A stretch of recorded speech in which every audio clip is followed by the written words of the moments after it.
Hello Year 10. This week we're going to be carrying on with our health and the people module. Now at the end of last week, if you remember, we started to look at the Renaissance time period. The Renaissance was a time of continuity and change, remember. It was a time of new ideas and fresh thinking. People began to challenge old beliefs and to put forward new theories. Today we're going to be looking at a key individual of the Renaissance. His name is Vesalius. Now we've got 3 learning objectives: to describe Vesalius's work, to explain how his work improved surgery and anatomy, and to evaluate the impact of his work and consider his importance. So for our first learning objective, we need to be able to describe Vesalius's work. So who was Andreas Vesalius? If you're a developing student, watch the video and on your whiteboard, bullet point at least 5 different things you learn about Vesalius. If you're a secure student, explain why Vesalius is important in less than 10 words. If you're a mastered student, what factors do you think stopped anyone from doing what Vesalius did before him?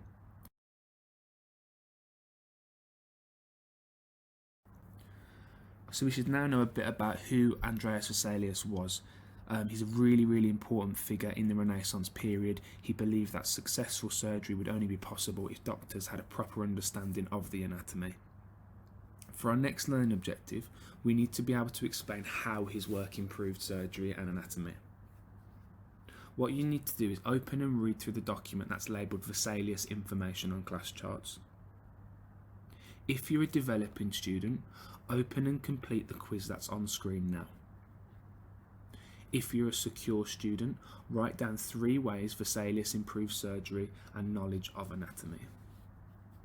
If you're a mastered student, was Vesalius' impact on medicine short term or long term? Explain your answer. For this task, you don't need to take a picture to upload onto Class Charts.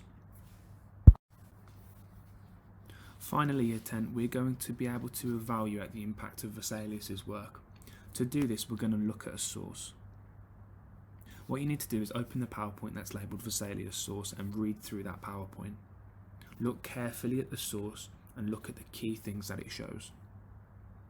If you're a developing student, you need to identify one key thing from the source that makes it useful to a historian. If you're a secure student, identify 2 key things from the source that make it useful to a historian.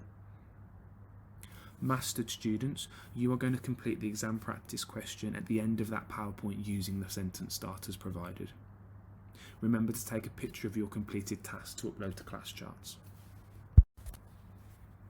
So that was the end of our first lesson this week, Year 10.